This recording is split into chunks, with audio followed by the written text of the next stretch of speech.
So இந்த கிராஃப்டை பாருங்கள், உங்களுக்கு தெரியும் இந்தியாவோட எக்கானமிக்கு எந்தளவு வந்து சரிஞ்சிருக்கு அப்படின்னு சொல்லிட்டு.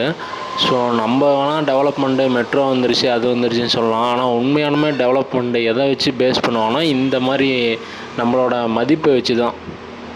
இன்றைக்கி வரைக்கும் நீங்கள் யார்கிட்ட வேணாலும் போய் கேட்டிங்கனாலும் ஒரு டாலரோட மதிப்பு எவ்வளோ அப்படின்னு கேட்டிங்கன்னா 60 ரூபா அப்படிங்கிற மாதிரி தான் சொல்லுவாங்க. ஏன்னா அதுதான் மேக்ஸிமம் எல்லாத்துக்குமே தெரிஞ்ச விஷயம். ஆனால் இன்றைக்கி டேட்டில் எவ்வளோ தெரியுமா போயிருக்கு, கிட்டத்தட்ட பார்த்தீங்கன்னா 90 ரூபா முடிக்கல போயிருக்கு. ஸோ எந்த 90 கிட்ஸு இல்லை யார்கிட்ட வேணாலும் போய் கேட்டிங்கன்னா ஒரு டாலர்னால் எவ்வளோப்பா அப்படின்னு கேட்டிங்கன்னா கூகுள்லாம் போட மாட்டாங்க. அவங்களுக்கு தெரிஞ்ச மாதிரி வந்து 60 ரூபா தம்பி, இந்தியா மதிப்பில் 60 ரூபா அப்படின்னு சொல்லுவாங்க. ஆனால் இன்றைக்கி பார்த்தீங்கன்னா 90 ரூபாய்க்கு போயிருக்கு.